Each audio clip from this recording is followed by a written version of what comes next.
listening to intros only. For the Culture Podcast. Uncensored. On everybody. Yes. It's your boy Pino, producer. Oh yeah. The first episode of For the Culture Podcast by intros only. We got our co-host V-Man. What's up, V? What's up, bruv? We got Marika B. Hiya. And today we have special guest, producer from the UK. Crazy Flukes. Cousinz. Yo, what's going on? What's happening, bruv? How's it going, bruv? It's all good, man. It's good. How's Yeah. everyone? I'm living life, bruv. Thank you for coming on our show, man. It's our thanks first for having episode. me. We thought we have you guys, bruv. Great to Cheers, have though, man. Flukes as our first guest. We had him a couple of years ago at our producer showcase, the first UK judge. Dope. So it's good to have you back on the show, Flukes. How you been? Everything's good, man. Everything's good. Yeah. Working hard in the studio, Yeah. DJing out, just touring the UK, yeah. What? So it's going well. Flukes is killing it right now. Like you know, big placements, touring, 100%. putting on loads of parties as well, I believe. Yep. Just tell us a bit what you're up to at the moment.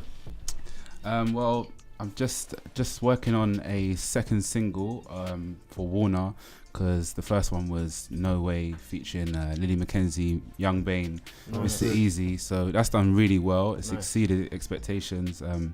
Just hit 6 million on Spotify, which is Wow. crazy, and they're supporting it really well.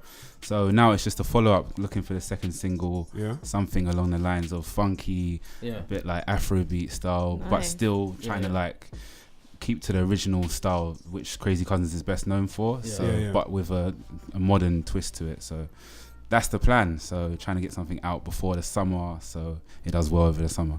So yeah, Nice. So You gonna pick up the mic?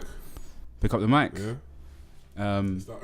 You know what? It's weird because a lot of my tunes I'm actually on the vocals, but people don't realize. Oh, Oh, sick. really? So Yeah, was it so- you? Was it you that was saying Crazy Cousins as the intro? No, that's Mr. Easy. I missed the easy. Yeah. Oh, okay. But like the old like bongo jam tune, that's Oh, yeah, actually yeah, me. yeah, That's yeah. me on the vocals. Oh, swear But I would down. never perform it because I tried it once. Yeah. Yeah, I went to like this promoter booked me for an event. And he's like, oh yeah, can you DJ and can you perform bongo jam? I was like, yeah. And these times I was just ignorant, didn't know anything. Got on the stage and it was like the worst experience ever. Like everyone was just looking at me like, what are you doing? It's dead. no love from the crowd. No. Yeah, so that was like You know my your place first now. and last No. performance. You know your place. Leave that to the artists, and I just keep my head on the computer in the studio. So yeah. Okay, cool. So let's take it back a bit for those who aren't aware of just who you are. Tell us a bit about growing up, how you got into music, and what got you started, any influences and stuff like that. From the age of 5, I was learning like piano and saxophone, and I was in a school band. My uncle was the teacher, the music teacher in my school, so he was like always kind of encouraging me to do music and stuff. Yeah. And then by the age of 13, my mum bought my first like pair of decks, and I used to have like a little garage in the back of my garden, so I used to bring all my friends around there. Yeah. And like I went to Forest Hill Boys, so there was like a lot of MCs there and people that were coming up. Yeah. P Money, funny enough, used to come to the studio, like to the garage as well. So Okay. Well, so- you went to school with him. I didn't go. He went to Deptford Green, I believe, but we was all in the same kind of circle. Okay. So yeah, he came to the studio and like Desperado and a few other people. So just from then, I'm going way back. Way back. So from then it was just like it just built, and what started as a hobby turned into something more serious when I started making my own beats. And then like a lot of my tunes, like about say 200 tunes, got leaked on LimeWire. Yeah. And it was actually a blessing in disguise because it allowed my music to be exposed and sort of exploited, and that really helped because a lot of people to this day say, look, I heard your stuff from LimeWire and I started like doing my own tracks over it, and so Wifey came from that exposure from LimeWire. Oh, okay. So- So what Tiny picked it up from LimeWire, just spat over it and then released it pretty much. Pretty much, yeah. Okay. He did contact me and say, look, I want to make this more official. I don't want it to be like something like a bootleg thing. Yeah. So he was like, look, I want you to come down to the video and Yeah. be involved in the track. I So definitely had that rhythm. I think everyone had that You rhythm. know, W8 to 9. Tony Erickson. That jump was crazy. So would you That was say dope. the Wifey rhythm then was really the one that kind of your big breakout song, so to speak? I think that was the transition from this is just something I'm doing in the back of my garden to I actually can see like a career in this. Yeah. And how old were you at the time when that broke? I was 15, 16. Oh, okay, yeah, really. Wow. So, and then when I saw it on Channel U, it was like it brought it to life. Yeah. It was like, Yeah. So Was that like your first, like, you know, as well as I guess big kind of breakout song? Was it your first video that you were in as well? yeah. Oh, okay. How I was in that? I actually was in it for a split second. Like, they sold me a dream. They were like, yeah, you're gonna get the main scene, you're gonna have the best girl there, and I was like, 1 second, that was it. So, but is what it is. That's dope, man. Did you like kind of like so after like the wifey rhythm, what was like the next one that was like added on top of that after that one? Or like Tiny wanted to do a follow up, so Yeah. he done Hood Economics. Bang. So right, Yeah, that was That was it. a bang. You got to listen. So It's all taking it back to school days, bro. yeah, it's a long time Yeah, ago. It's yeah. over a Literally. decade ago. So Jeez. done that, and I've done some stuff for Agro Santos as well. Yeah. Was And it then Archie? Was it Archie? no, not Free Art. It was Saint or Sinner. It went top 20. Oh, okay. Oh, top 20, dope. Yeah, and then just got into the kind of house side of things as I was Yeah. getting older and more mature, and that's when the funky house stuff came Yeah. about, and that was at the age of like 18, 19 sort of. Yeah.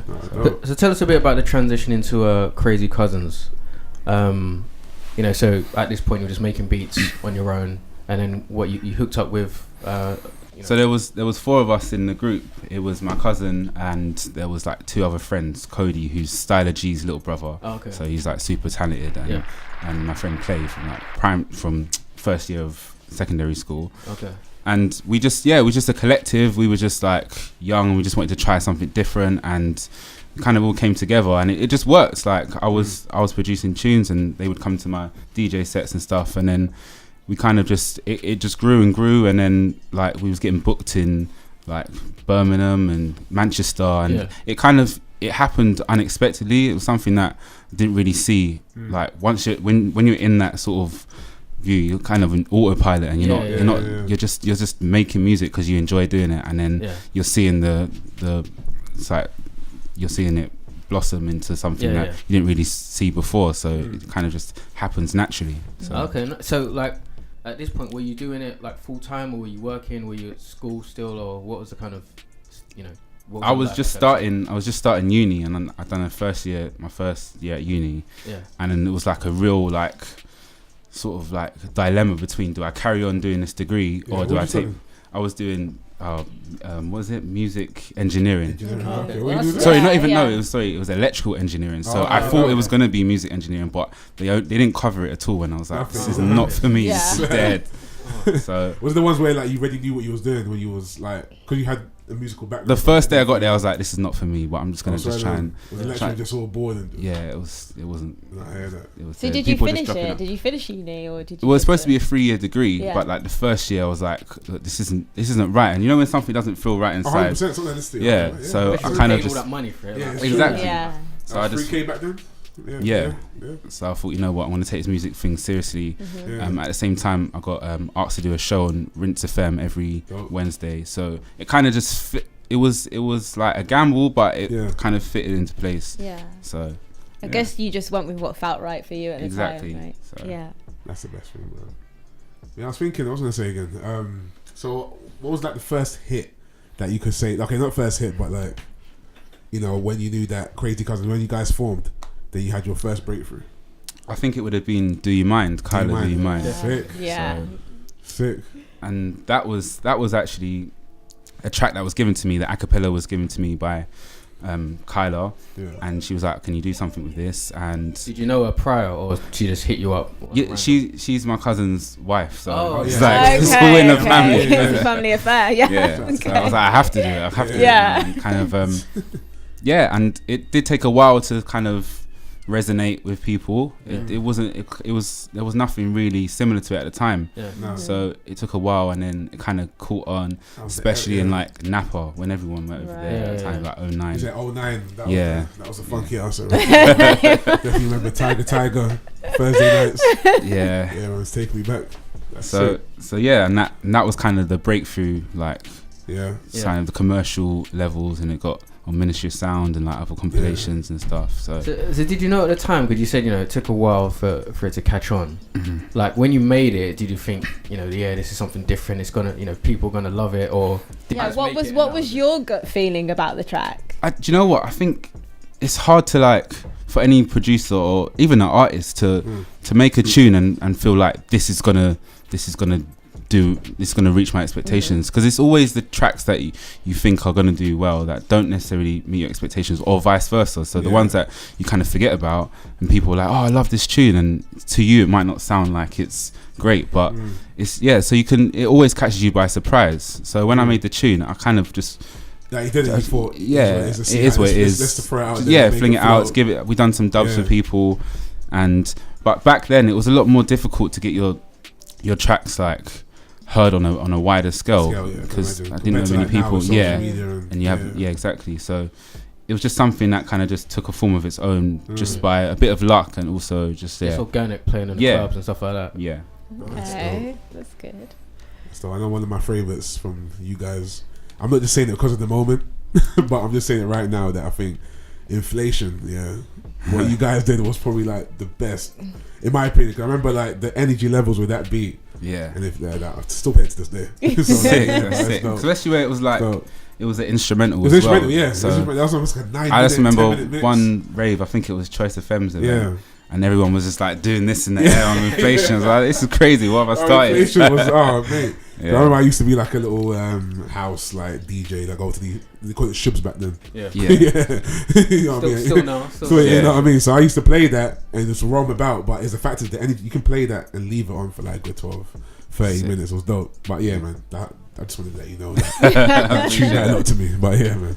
So like, you know, with like the whole, you know, funky house era when it started, would you say you guys like were the innovators, or brought it to the brought it to prominence, or what would you say your kind of contribution to the whole scene in general? I'd say like prior to funky house was like it was already there. It was more like global house. People like Kenny Dope and people like DJ Gregory, and people they were the people that we were looking up to.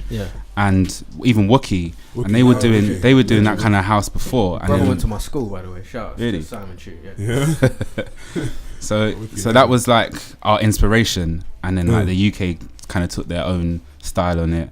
And we was one of the innovators. There's people. I think you guys were. I think you guys were, because I remember then certain guys within that sort of era in terms of like making music, they started to jump on that whole. I think I always remember Crazy when it came to Funky House. It was Crazy Cousinz. That was it. That's the journey. It was Crazy Cousinz. Then all of a sudden, everyone that even crept on Conan back then jumped on and Funky House too. So because to be honest, I'll be honest with you, like Funky House wasn't really my thing. But like if it was a Crazy Cousinz joint, it was like I was like, and that's how I knew, because I just, you know, if it was Funky House, it was Crazy Cousinz. That's all I was trying to hear pretty much. That's one thing I really tried to focus on was branding as well, because that's so important. Definitely the sound, your percussion. I think that it's like a tribal sound. Like, you hear that? Really tribal. Instantly recognize it. Trust me, straight away. That was dope. That was so dope. Was that like, you know, with every producer when you say branding and stuff, like even though, you know, you said you concentrated on that, was it particular in your like did you purposely make a beat like with the percussion, be like, it has to be, you know, this type of way for it to be our signature sound type of thing, or it just naturally you just well, like you said, the signature sound, I made sure that was in every track, so people can kind of, they know straight away, like within the first 4 bars you hear that sound, and the chant and the percussions as well was important. And just I say to any producers out there, just like separating yourself from other producers, trying to find something that where you stick out, or something where you're not copying other people, you're trying to do something that sounds good to you, and it's that's what I think is good advice to new producers. Do you think it's easier now to brand yourself with like on the internet and stuff as opposed to how it was back then? I feel like now it's more saturated because there's so many producers, so many artists, so it's even harder to stand out now. But then if you get it right, you can really like elevate to another level. What do you think about like what do you think about like, you know, producers today and just like, you know, music in general? Like you said, it's, you know, very saturated. And you know, and there's all, you know, in every era everyone's always tried to copy, you know, what's popping right at the present moment, but particularly today, I personally feel like I don't listen to the radio anymore because literally everything sounds the same. Sounds to the me. same. And I just get fed up after like. Not even for a bit of inspiration. No, just honestly, in my car. Yeah. Like if I'm driving. Just you listen to yourself. I have CDs. Yeah. If it's of like instrumentals of like What are those CDs? I have CDs of like just instrumentals from like intros people. Yeah. Or like just CDs from like 10 years ago, like old Timbaland stuff or whatever. Okay. Or if I do listen to the radio, it's classical FM or jazz FM, and that's it. Because I can't deal with Capital Extra or all of the stuff that they play on there. It's just like I think if you give it like the past 2 years, it has been like kind of like the whole Afro swing or Afro being sort of sound. What do you think of that? That whole kind of would you jump on that? Afro beat / pop / bashment / yeah. like, you well, I mean, on like it? the No Way track with Young Bane and Mr. Easy. It's got that sort of, and it's the Afro bashment kind of yeah, tune. yeah. So yeah, I've dabbled in it, but like anything, if you're rinsing it too much, it just becomes boring very quickly. Yeah. And you should always be trying to do something different rather than just copying the same style. So yeah, I think it's hard, especially for like the younger people coming up. They feel like they have to do that. Yeah, You know, I mean, I was working with like one young dude who Yeah. was like, "Yeah, can you make me a beat like or maybe a beat like Young Bane, or maybe a beat like Kojo Funds." I feel that. What do you like? You know what I mean? Right. Try and put that involved. You know what I mean? But it's hard. that must be quite difficult for producers because they have to go with either what's happening, what's hot at the hot now, moment. This like is the the formula that The works, formula, yeah. or shall we try and like create our own craft or our own Yeah. lane and do something fresh? Yeah. So I mean, and then take the risk. Will the fresh sound become the new sound? Yeah. That's Who what I think. I knows? think Yeah. you have to take risk. That's pretty much what I do when I make music. Like I said, I already don't listen to the radio anyway, so I just make what I like, and then like I might listen to like certain the songs that are popping right now just to kind of take maybe bits of influence from it. But to see what's it's like current. the track's already like 90% myself, and then like I'll just change certain things, maybe the drums, or add some synths in there to make it modern or whatever. But I just feel like literally everything sounds the same, and I don't know, like I don't know, man. What do you think of Barkin? Oh Barking. I On this opinion. I think Rams has done. I'm from Barking as well. Represent. So I just want to throw it out there. I think you know what? I get it. I get the whole song. I felt that raw. Like, really? Do you know what he's done very well to get to like number 2 in the charts? That's done there. It's So a you got massive Like, achievement. See, I'll give him that 100%. Yeah. 100%. The tune doesn't do much for me, but I can understand. Like, would you go and like play it in your car? But I want to hear some. Like, would you? You play it? Put that CD in the car. You know what I mean? Nah, but hey, it just how it's gone. You think to yourself, like, what happened to like where people use not real bars? I say like exclusive bars, and the production was on top as well. Like, what happened to that sort of? But it's a new generation. It's a new sound, and they're coming with a fresh sort of like flavor to what they do. So you can't just nothing's going to be the same as as it was 100%, yeah, before, 100%. Like me, for instance, But I think Like, quality should still be the same. Just like quality. Yeah, that's the way I'm looking music for quality. changes, Yeah. obviously, but I think quality in terms of lyricism and just wanting to be good at something, be good. Like I don't know if you can listen to not necessarily that track in particular, but like a lot of the tracks now, and you listen to what the MCs are saying, and I mean, I'm no Jay-Z. That's it. I'm not. I listen to it, and I the just thing, think like just- it's very basic, and I just think I don't know. I mean, what do you think about? Is this producer snobbery talk, Flukes, or like what's happening? No, here? there's Because I some. don't- It's important. It's an important discussion because It's I think there with should the be like analyzer, Yeah. there should be like a quality control. Exactly, that's it. But at the same time, like I can understand why that type of particular music works for the masses because they don't want things that are too overcomplicated. And us as like producers, we might be like sometimes quick to just like shoot things down. But some people don't understand that. They just want something simple that they can sing along to in a club, like, and that's that. Yeah. But there should still be a market for really good music, and I still think there is.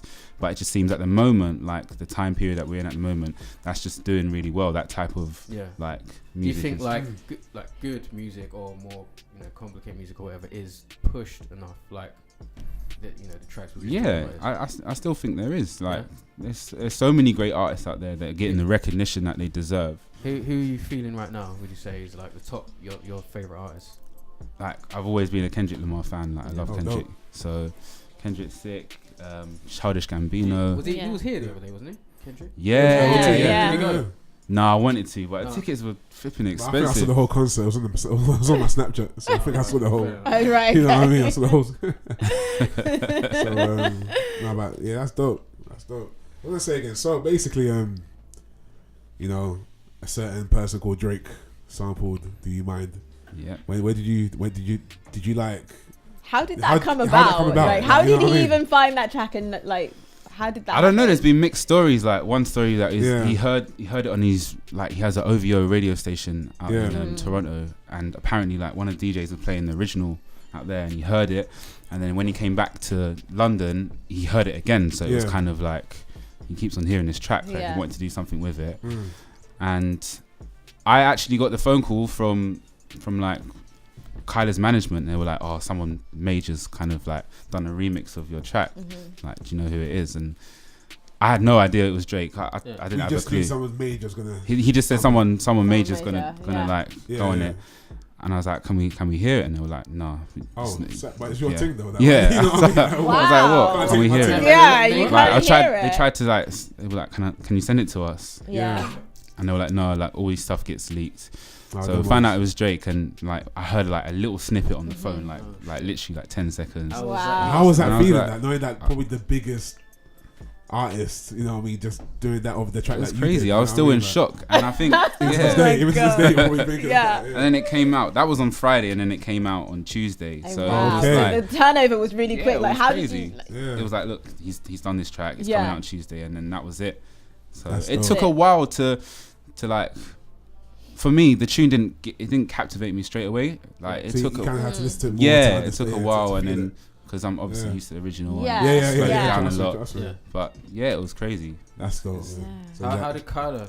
How was she when she found out that it was? She was over the moon. Yeah, of course. She was over the moon because she was actually featured on the track as well. Mhm. So like That's I got it. a lot of recognition her way. She got a record deal out of it as well. So Did you get to meet Dre? Have you met him yet? no, I've never met him before. I tried to go. I went to the concert. Like he gave us tickets to the concert and Yeah, stuff. yeah. Nice. Okay. I was gonna go backstage, but it just never got to that stage. No. So Did that you know? Do you feel that track kind of elevated you to like at a different level in terms of the opportunities that came your way and just your overall kind of, you know, I guess status within kind of the producer? yeah, if anything, that was like a kick up the arse. Like to be like, look, you need to be making so much more music Yeah. now. Yeah. Like I need to be like producing and releasing. Yeah. Like my work rate just needs to increase on Yeah. a crazy Yeah, level yeah. because that doesn't happen every day that someone like major like that. So you need to capitalize on that. So yeah, I was bringing out more music and more remixes and stuff and getting more gigs. So yeah, it just boosted everything basically. Yeah. Boosted my confidence, boosted like my production. So yeah, it was a good thing to, So to be a part of. Plaques on the wall, yeah. Yeah, Plaques. Yeah, I yeah. see you I posting. I went deep into your Instagram. That's what you did, yeah, you know what I mean? Yeah, that's That's crazy. dope, Yeah. man. That's it. Do you think you'll do another track with Kyla? Is there another sort of collaboration? A Oh, part yeah, two, yeah. maybe? I'd like to think so, definitely. Like I've already done a remix for Kyla as well, so and she's like a great songwriter and she's a wicked singer. So yeah, there'll definitely be more stuff in the future. So I saw Danae bringing out this whole thing about Funky House Challenge or bringing it back. Yeah. Nice. You will come back. You come back. The Is nail. that- yeah. What is it? No, he bought a thing. I think it was at the end of last year. He was like, "Yo, you guys, might as well try to bring Funky House back." You know, like trying to break. Do you reckon he will come The back? thing Yeah? is, I think think, my I think issue, it's come like- back, but it's come back in a different way. I just think as Yeah. soon as you say bring something back, it's already like a losing cause. Oh, You shouldn't yeah, say you shouldn't say bring that. Yeah, something yeah, back. yeah, It's yeah. like Just you're make it trying to good, revive yeah. something. Revive it. Because you Yeah. think about, cause grime has always been here. We've been listening to grime since Yeah. day, but like now it's become commercialized. Now, Yeah. what do you think about? So you think like Funky House can come to that how it was? I think it before? needs to happen naturally, not Naturally, not try to like forced, put a like, statement. Oh, let's bring like, something back. Hashtags. No you know, one's ever retweets, said- But I you know feel what like mean? the Grime Funky back. House now is the Afrobeat type bashment. I think that's what it's evolved into. Yeah. And Pino's like, yeah, whatever. But that's what it's I evolved would know, I into. listen to radio. And I think Drake, he helped that. Yeah. Yeah. Majorly, massively. Definitely, and not just in the Especially with UK. your Not just tag. UK, on the whole Yeah. worldwide scale, scale. yeah. Why did like Funky House sort of take a dip anyway? Would you say like? I'd say I think it was like a free for all at one stage where Mm. anyone could just bring out a Anyone was tune. bringing it, trust me. Yeah, Everyone- and then it everyone was like especially South London, Everywhere. everyone was doing it. so yeah, see. yeah. Again, quality control, and I think like the MCs kind of just So kind of basically, just a lot of like overturned artists everything, and it basically was. messed it up for everyone. All the rubbish artists basically just messed it up for everyone. What do you say? I just think there needed to be more people in the scene that will having something to say about it and being like, Yeah. look, this can't come through, or Yeah. like just Do you think that's important as well for like established producers, like like yourself, or like people in it like Da Vinci and Skepta and whoever, to say like when there's blatantly not good music coming out, do you think it's important to say, oh, like for them to speak about it, or is that considered like hating, or why are they trying to speak negatively about it? no, I just think it's the way it's done. Yeah. Like you can be blatant about it, and you could like you can there's a way that you can say to someone, look, this is not really my kind of stuff, or this is not, I don't really want to support this, but it can be done in a way where you're not being rude or you're not putting someone down, but at the same time, if it's not to a certain quality, then they just need to come back harder. Yeah. That's true, bro. I mean, I'm a firm believer in like, if you are creating really good music and good content, then you set the excellence, and then people rise to that. Yeah, Exactly. Like, you don't even have to say True. who's bad and who's not, like who's hot and who's not. You don't have to say that. You let just the set your music do it. level, Set your level. This is and what let I- everyone yeah. step up to your True. game. I think, True. but there's, I don't know though, because I think I agree with you, but I think there's genuinely people who are not good, but genuinely believe that they are good, and so you have a lot of that, and so like if you have a lot of people, because it's so easy to make music now, and But that's the beauty of it, and the other thing as well. No, but like you get a lot of non-musicians making music, and not to say that you have to be a musician to make music, but like No. people that just need to practice more. Yeah. And like they just put out the first thing that comes because but they want that's their stage of practice. Well, You've no, got to no, start no, somewhere. no, Were I you agree. amazing when you first started? No, I Yeah, agree. everyone starts somewhere, don't they? Yeah, I agree, but like if you're proud of your work, and if you know it's not at a certain standard, like, because obviously I produce as well, and when I started I didn't put nothing out because I thought this isn't at a quality yet where I feel I could be contributing to like the culture in any way. Is that Obviously, just there's your a learning curve. perfectionism? It's like anything. It's like if you're a professional boxer, you don't after like 10 Like, training 2 sessions go Yeah, and I'm ready fight. to fake Dave. Yeah. Whoever. Go and fight Mike Anti Tyson. You know Joshua. what I mean? You have to practice and get to a level where, okay, even in your first pro fight, you're still not the finished article, but you're good enough now to compete. And I think it should be similar with music. People should take pride in their work and not just put out anything because they made it and fuck it, I made it, so therefore it's good automatically type thing. That's just my opinion. I don't know. I think I these days the practice field is like open. The practice field is like is a massive window called the internet, and and YouTube, and people are like practicing more openly now. Yeah. Yeah, everyone's making that quick buck. You know what I mean? In terms of just quick, like, all right, let's talk about this and put a track out there, get a video, bang, get streams and get money, and that's it. Like there's not a lot of people that, as you said before, like non-music guys doing it. It kind of be. Okay, I'll throw it out there. I don't want to mention it, but I'll throw it out there. I always say I don't want to be that guy, but I'll throw it out there. Like, no disrespect to this comedian / entertainer, Michael Dapper and all that. But yeah, he's doing his thing.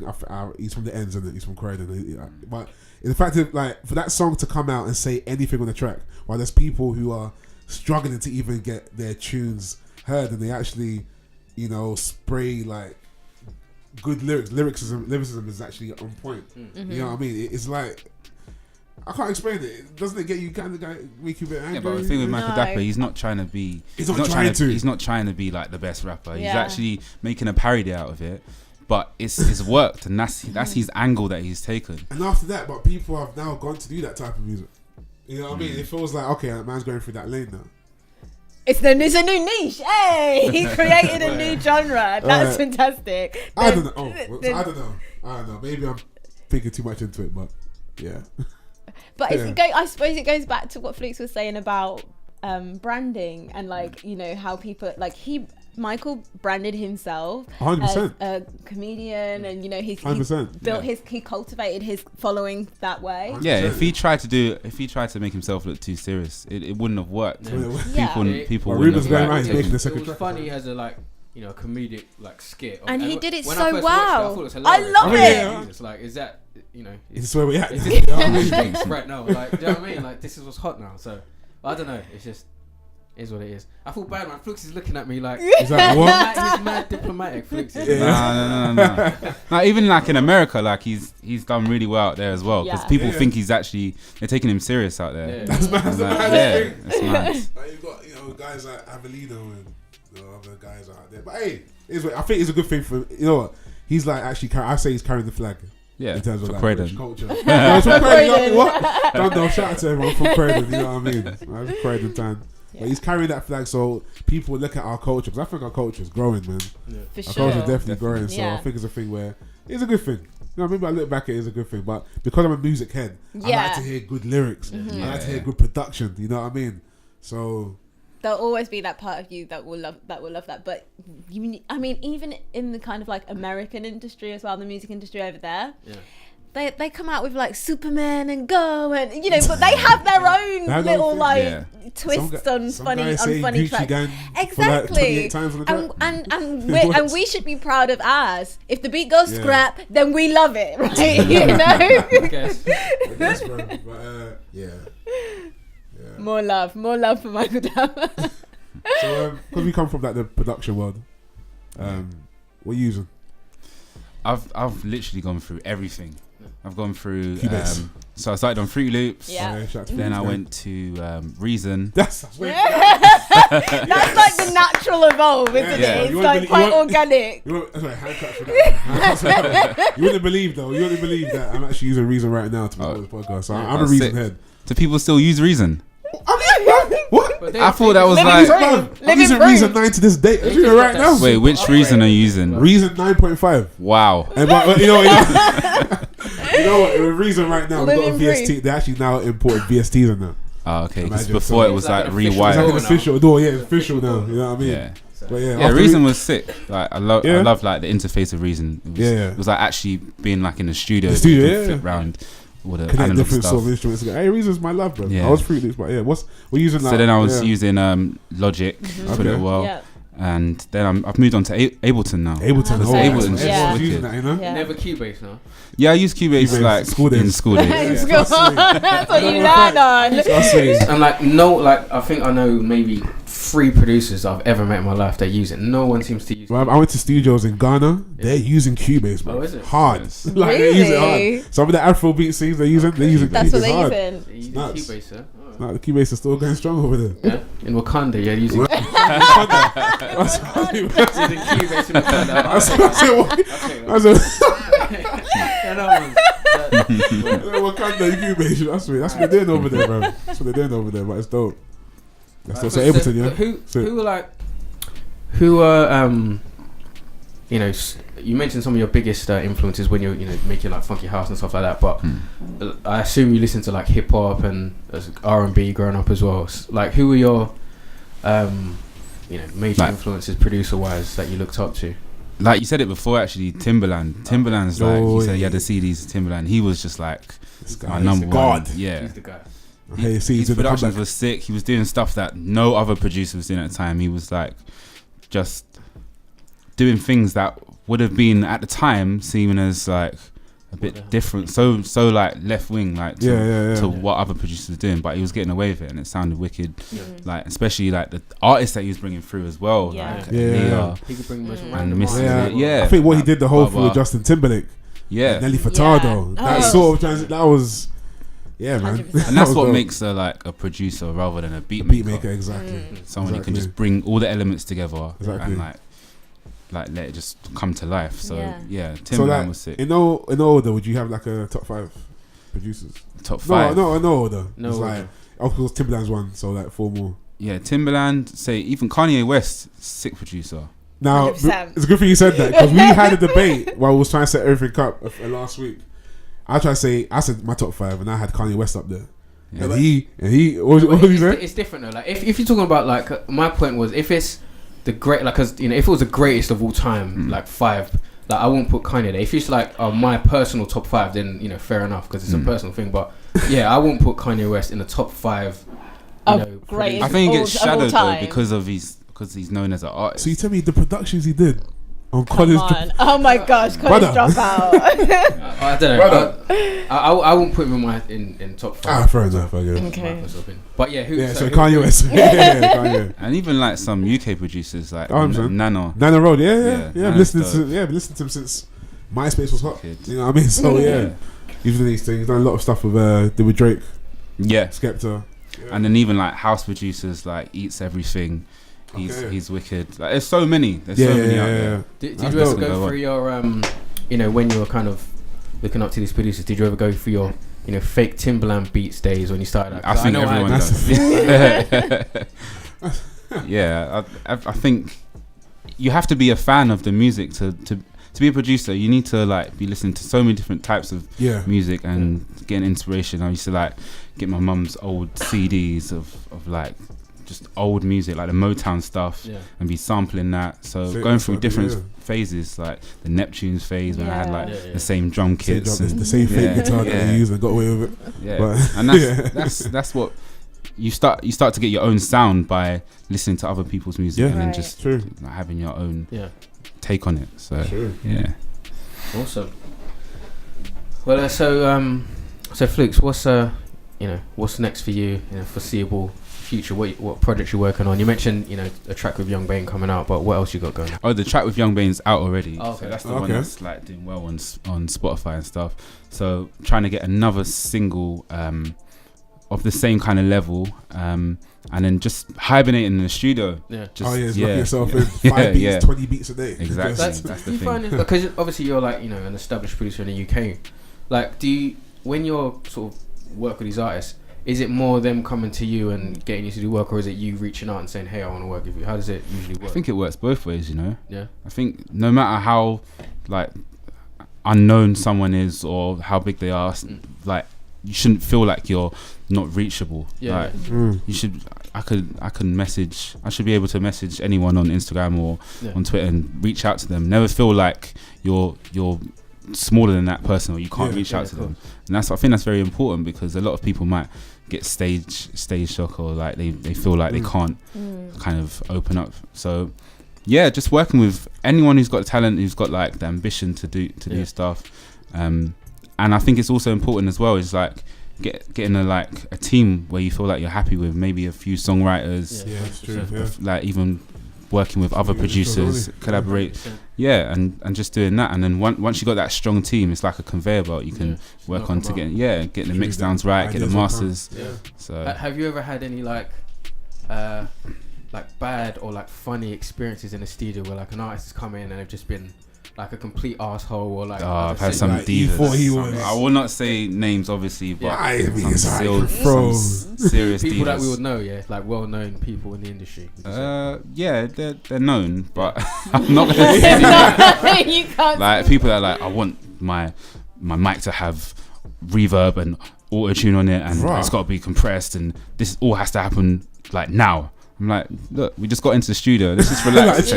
Take a little. You want a cup of tea or something? I was like, just relax, innit? It's got to be a fun environment. Like that, like proper, like angry, like. Wow. Chill the hell out, bro. Innit? It's not that deep. What is the process for you then? So is it that the artist comes in with the song and lyrics and top line and stuff, and then you work around and produce around that, or do you give them the track and they produce and write the top line on top of that, of what you've given them? The way I feel it works best for me is to have at least a skeleton, an idea down before they come into the session. So it's kind of you're using the best time. They're not just there sitting waiting for me to make a beat. That's the so to at least at least have something that's even just got a nice little rhythm to it, or you can work around it. I usually have like even like an 8-bar loop or a 16-bar sort of thing, and then I'll just delve right to that, and then I'll fix it in post-production. Exactly, post-production as well. That's what I usually do. That's the best way for me. I feel that works. But then there's some artists that have a creative outlook as well, and they want to work on the production with you as well. So that's easier.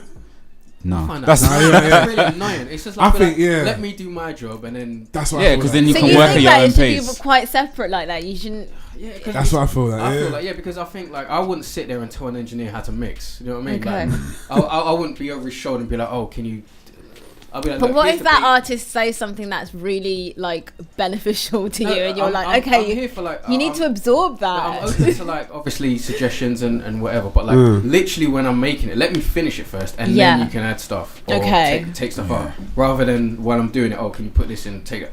Yeah, Like, oh you yeah, never you, get nothing you done. make this sort of clap, you make this sort of hi hat. Are you precious with like if an artist says, "Oh, you know what? Like you've done the work, so you've literally like you've come in, they've laid the vocals down, and then you start working on it and you start building it, and you send it to them, and they're like, "Oh, can you take this out? Can you take that out? Can you move this?" When they come back to you and say, "Can you critique it?" Yeah.